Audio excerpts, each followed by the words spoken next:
नमस्कार, मैं हूं श्रवण गुप्ता और आप देख रहे हैं भारत एक्स फैक्टर।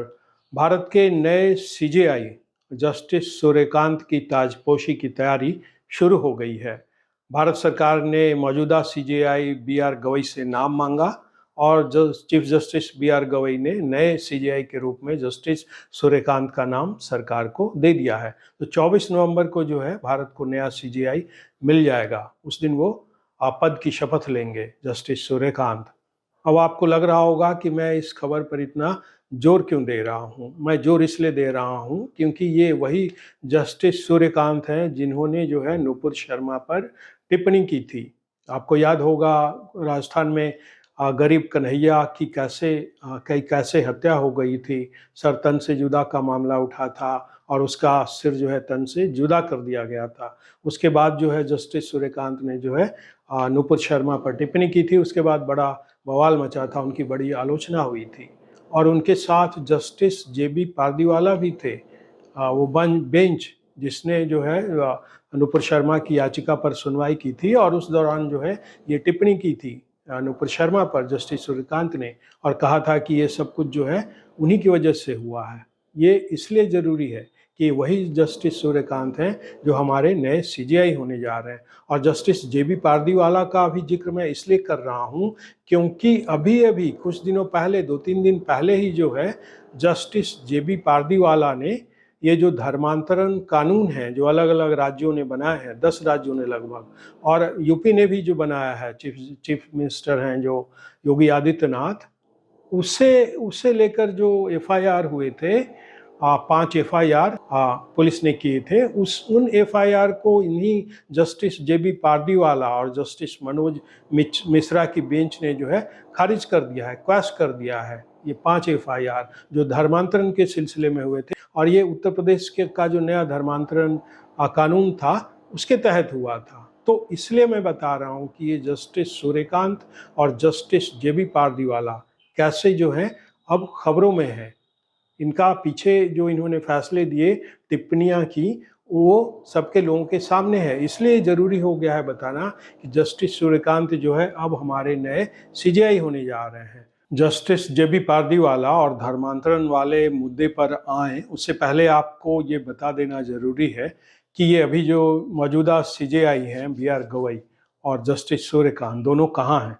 दरअसल कल दोपहर तक कम से कम chief justice of India B R Gavai साहब भूटान में थे सरकारी दौरे पर। और भूटान में जो है उन्होंने जुडिशरी से जुड़ी कई बातें कही। दरअसल एक तरह से उन्होंने वहाँ ज्ञान दिया। आप देखिए ये सब जो दिख रहा है आपको, ये सब उन्हीं की बातें हैं, ज्ञान भरी बातें। इसमें निष्पक्षता की बात कर रहे हैं, फिर एक जगह कारण की बात कर रहे हैं, मतलब जो भी फैसला दिया जाए उसके पीछे एक कारण हो उसका। तो ये बातें जो हैं Chief Justice B R Gavai साहब ने भूटान में कही। जस्टिस सूर्यकांत है वो श्रीलंका में है, उनके बारे में मुझे नहीं पता कि वो अभी श्रीलंका में हैं या लौट आए हैं, लेकिन जस्टिस सूर्यकांत ने भी एक बात जो है श्रीलंका में कही, वो जुडिशरी से जुड़ी, जो आप अभी ये देख रहे हैं अपने स्क्रीन पर। तो अब वापस लौटते हैं धर्मांतरण वाले बिल पर। ये बड़ा जरूरी है सनातनियों के लिए क्योंकि वो Chief Justice B R Gavai कारण की बात कर रहे हैं। तो भाई इसमें कारण है, ये जो 10 राज्यों ने धर्मांतरण पर कानून बनाया है उसके कारण है। और उसके कारण आज के नहीं हैं, 50 साल 100 साल और उसके पीछे भी जाते हैं कि कैसे देश में जो है धर्मांतरण हो रहे हैं।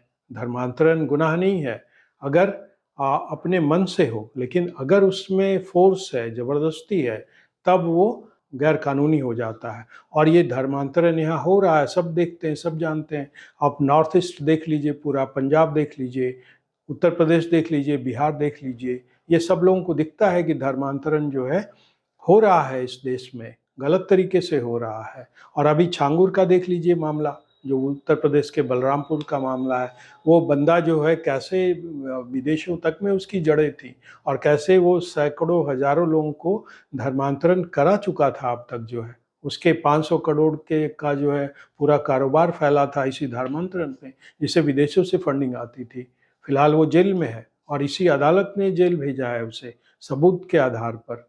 तो ये जिस कारण की बात कर रहे हैं Chief Justice B R Gavai, ज्ञान की बातें भूटान में, तो यही कारण तो है इस धर्मांतरण के का बिल लाने का, कि ये जो 10 राज्यों ने देखा कि भाई ये पानी अब सर से ऊपर जा चुका है, तो उन्होंने जो है इसे रोकने के लिए ये कानून बनाया।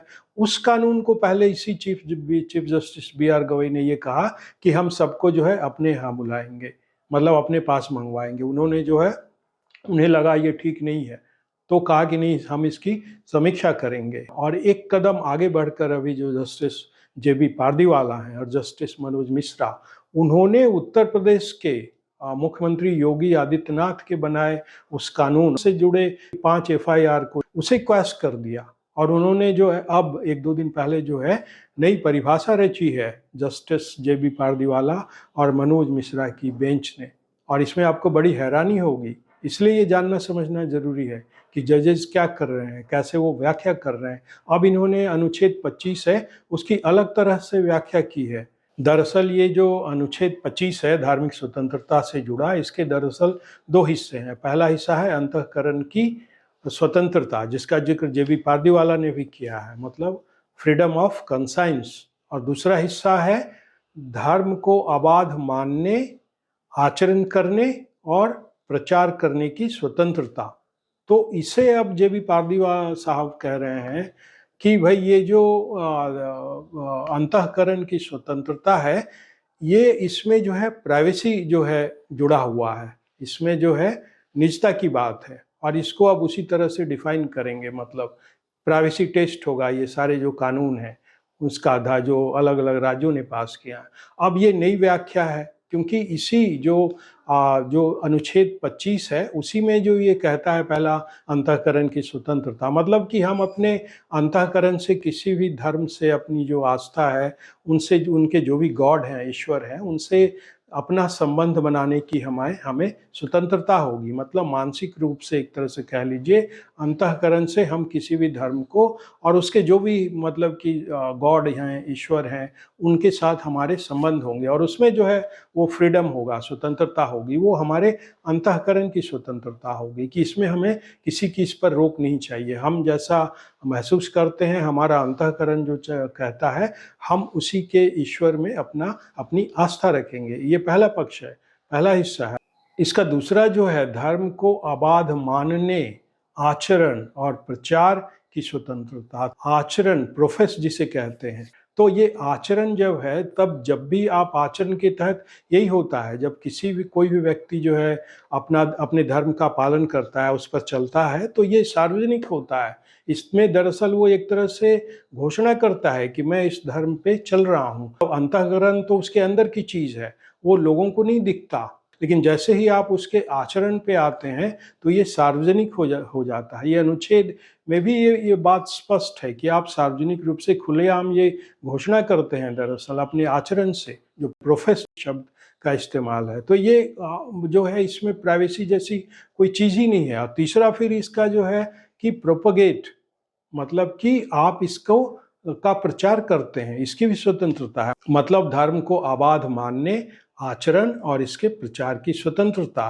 तो इसमें जो है, अब जो जे बी पारदीवाला साहब हैं वो कह रहे हैं कि नहीं, इसमें जो है प्राइवेसी है।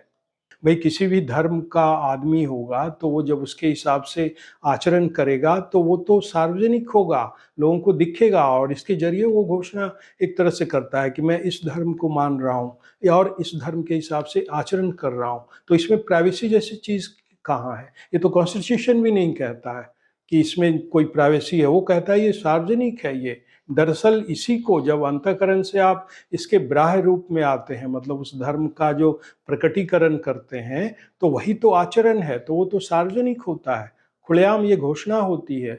और फिर आप जब इसका अगले कदम पे जाते हैं, प्रचार करते हैं, तब तो वो और भी सार्वजनिक होता है, लोगों को दिखता है कि भाई आप अपने धर्म का प्रचार कर रहे हैं। लेकिन जस्टिस जे बी पारदीवाला कह रहे हैं कि नहीं, इसमें जो है प्राइवेसी टेस्ट होगा, इन सारे जो कानून बनाए हैं अलग अलग राज्यों ने, उसके हिसाब से हम तय करेंगे। अब आप सोच लीजिए कि फिर ये आम आदमी क्यों ना सोचे कि भाई ये जो जजेस होते हैं, कहीं ना कहीं इनके मन में जो है सनातन के प्रति जो है इनकी निष्ठा नहीं होती। प्राइवेसी के नाम पर इसे रोकने की साजिश इसे कोई कह सकता है। और फिर एक और चीज़ देखिए, ये जो 5 एफआईआर क्वैश हुए हैं यूपी वाले मामले में, तो ये लोग कैसे सुप्रीम कोर्ट पहुंच गए, और सुप्रीम कोर्ट ने आनन फानन में इनकी बात भी सुन ली और इस पर जो है सुनवाई भी हो गई और इसकी सब केसेस मंगवा भी लिए गए और इस पर अब नई व्याख्या भी दे दी गई कि नहीं, हम इसका प्राइवेसी टेस्ट करेंगे। पूरे देश में दिख रहा है कि गलत तरीके से धर्मांतरण हो रहा है, जबरदस्ती करवाए जा रहे हैं। छांगुर जो अंदर गया जेल में, अदालत ने ही सबूत के आधार पर ही तो उसे भेजा है जेल में। वो सारे 500 करोड़ और तमाम तरह की चीज़ें, हजारों तरह की जो चीज़ें आई हैं कि कैसे वो धर्मांतरण करवाता था, तो क्या ये जो यहाँ के जजेज हैं वो उन्हें नहीं दिखता? वो क्या अंतरिक्ष में वास करते हैं, अपनी ड्यूटी खत्म करके अंतरिक्ष में चले जाते हैं और यहाँ देश में क्या हो रहा है वो उन्हें जानकारी नहीं है? तो तब ये लोगों के मन में सवाल उठता है। चूंकि ये धर्मांतरण से हिंदू प्रताड़ित हैं, उनके लोगों को, हिंदुओं को जो है अलग अलग धर्मों में जो है उनका धर्म परिवर्तित कराया जा रहा है और उस पर जब 14 देश के 10 राज्यों ने कोई उस पर रोक लगाने की कोशिश की है, तो कैसे सुप्रीम कोर्ट ने इस पर जो है अड़ंगा लगाना शुरू कर दिया है और नया अब ये प्राइवेसी टेस्ट लेकर आ गए हैं। भाई, जिसमें जो सार्वजनिक है उसमें प्राइवेसी जैसी कोई चीज़ कहाँ बचती है? अंतःकरण तो ठीक है, जैसे ही आचरण में आएंगे वो तो सार्वजनिक हो जाएगा। तो जो सरकारों ने कानून बनाया है वो यही तो कह रहे हैं कि भाई आप इसे 60 दिन के पहले जो है आप मजिस्ट्रेट को बताइए कि हम ये जो है अपने मन से, बगैर किसी दबाव के, हम अपने मन से ये धर्म अपनाने जा रहे हैं। तो इसमें इसमें कहाँ कुछ गलत दिखता है कि वो बता रहा है। अब इसका फैसला कौन करेगा? सुप्रीम कोर्ट ये भी कह रहा है कि क्या सरकार तय करेगी, मतलब स्टेट कह रही है, स्टेट मतलब सरकार, तो भाई कौन तय करेगा? किसके पास जाएगा वो आदमी जो अभी मजिस्ट्रेट के लिए कहा गया है कि आपको 60 दिन पहले मजिस्ट्रेट को ये सूचना देनी होगी। और दूसरा जो मैं प्राइवेसी की बात कर रहा हूँ, इसमें प्राइवेसी जैसी चीज़ का, एक व्यक्ति की अपनी निजता होती है, निजता, प्राइवेसी। और अगर दो हैं, पति पत्नी की अपनी प्राइवेसी होती है, जो नहीं चाहते पति पत्नी की समाज उसके बारे में जाने, ये निजता होती है, प्राइवेसी होती है। जो चीज़ जो आचरण धर्म का है, जो कॉन्स्टिट्यूशन में लिखा है, आर्टिकल 25 में लिखा है कि धर्म को अबाध मानने, आचरण और प्रचार करने की स्वतंत्रता, तो आचरण तो सार्वजनिक होगा, तो इसमें तो बताना होगा। इसमें निजता जैसी कौन सी बात है? ये तो आइडेंटिटी से जुड़ा है। मतलब लोगों को ये बात समझ में नहीं आ रही है कि क्या आइडेंटिटी, कैसे आप मना कर रहे हैं किसी की? समाज में क्या ये नहीं पूछा जा सकता है कि भाई इस आदमी ने कैसे धर्म परिवर्तन किया, किसके साथ शादी की, क्या किसी का नाम? तो फिर तो भाई नाम बताने में भी आप कहेंगे कि भाई ये तो मेरी प्राइवेसी है। किसी कहीं नेशनलिटी लिखी होती है, रिलीजन लिखा होता है अलग अलग फॉर्म में, फिर वो कहेगा कोई आदमी कि भाई ये तो मेरी प्राइवेसी है, मैं इसे क्यों बताऊं? तो ये अजीब सा तर्क है सुप्रीम कोर्ट का, जो आम लोगों के समझ में नहीं आ रहा है कि इसमें प्राइवेसी जैसी की कौन सी चीज़ है। और ये ज्ञान भी अंग्रेजी में देते हैं। ये जो सुनवाई हुई है इसमें इंट्रिंजिंग टू फ्रीडम टू रिलीजन, ये सारा कुछ जो है सब अंग्रेजी में है। तो ये वैसे भी लोगों के समझ में नहीं आता है, तभी लोगों के मन में संदेह पैदा होता है कि ये जो है सनातनियों के विरुद्ध जो है ये जजेस के की टिप्पणियां होती हैं। आपने देखा ही है चीफ जस्टिस जो बी आर गवई साहब हैं, उन्होंने कैसे अभी टिप्पणी की थी भगवान विष्णु के भक्त पर कि जाओ अपने भगवान से ही कहो कि वो खुद अपनी सिर जो है लगवा लें। उस पर एक बवाल हुआ, जूता फेंकने की बात हुई कथित तौर पर, इतना हंगामा हुआ, तो लोगों के मन में तो भाई शक वो पैदा होगा। मतलब कहते हैं कि नहीं, आप जज की मंशा पे शक नहीं कर सकते, उनकी आलोचना कर सकते हैं, लेकिन जब ऐसी ऐसी बातें होंगी, आप किसी एक धर्म के मानने वाले को कहेंगे कि अपने भगवान से ही कहो कि वही कुछ करें, तो लोगों की मन में फिर शक तो पैदा होगा जज की नीयत पर, शंका होगी उसकी नीयत पर कि आदमी जो है इस धर्म को पसंद नहीं करता तभी ऐसी टिप्पणी कर रहा है। मतलब ये तो बहुत ही साफ है और ये दिखता है पैटर्न। अगर ये जो 10 कानून, 10 जो धर्मांतरण के कानून पास किए हैं अलग अलग राज्यों में, इसको अगर सुप्रीम कोर्ट न्यायपालिका सपोर्ट करती, उसमें अगर कोई खामियां हैं वो बताती, तब तो समझ में आता है। लेकिन बगैर इस पर गए एक तरह से उसको रोक देने की कोशिश की है सुप्रीम कोर्ट ने। पहले उसे सबको अपने पास मंगवा लिया है, कहा कि नहीं अब हम इसकी समीक्षा करेंगे, फिर यूपी गवर्नमेंट का इस बिल से जुड़ा 5 एफआईआर क्वैश हो गए। तो अब देखते हैं कि ये जो प्राइवेसी टेस्ट वाला मुद्दा लेकर आए हैं जज साहब, नई व्याख्या है उनकी, वो जो है आगे इस पर क्या होता है। तो मैं जो ये बता रहा था कि नए सीजेआई सूर्यकांत होने जा रहे हैं, और जो टिप्पणी की थी जेबी पारदई वाला ने जस्टिस सूर्यकांत के साथ मिलकर नुपुर शर्मा पर, ये दोनों वही जज हैं। एक सीजेआई होने जा रहे हैं और एक जेबी पारदी वाला जो है धर्मांतरण के कानूनों पर प्राइवेसी वाला टेस्ट लेकर आए हैं। तो अब देखिए आगे आगे क्या होता है। आपसे अनुरोध है कि इस चैनल के वीडियो को लाइक करें, शेयर करें और चैनल को सब्सक्राइब करें। अब हमें आज्ञा दीजिए। नमस्कार।